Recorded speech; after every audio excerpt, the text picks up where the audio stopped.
60 extra days. It's not a permanent fix, but some extra time to help solve a looming crisis. The state expects the federal moratorium on evictions to extend to March 31st. It was set to end on Sunday, but if you qualify for it, there's a lot you should know. Gabriela Becerra explains. Well, vaccinations protect against the pandemic's physical ailments, but state and local leaders say there's a real need to extend some protection against its financial hardships. And that starts with keeping a roof over people's heads. Making sure that people have financial security while we're still in this emergency situation is critical.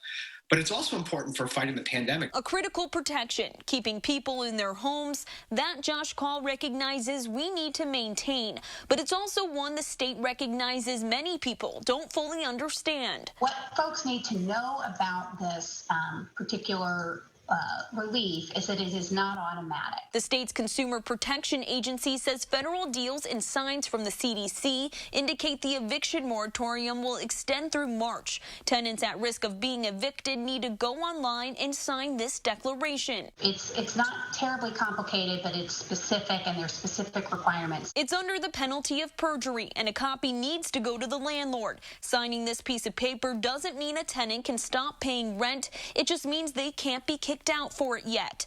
Also important to note, the moratorium doesn't stop all evictions. There is some fear that the moratorium might be more of a band-aid than a cure. Eviction moratoriums are a positive step and necessary right now, but they don't pay the rent. Instead, Dane County Executive Joe Parisi says all levels of government need to put their money where their mouth is. About $16 million in federal aid should arrive in Dane County soon, but it's just a fraction of the need. One day the eviction moratoriums will come to an end. So we're doing everything we can to get that back rent paid and to get people connected with the help that they need.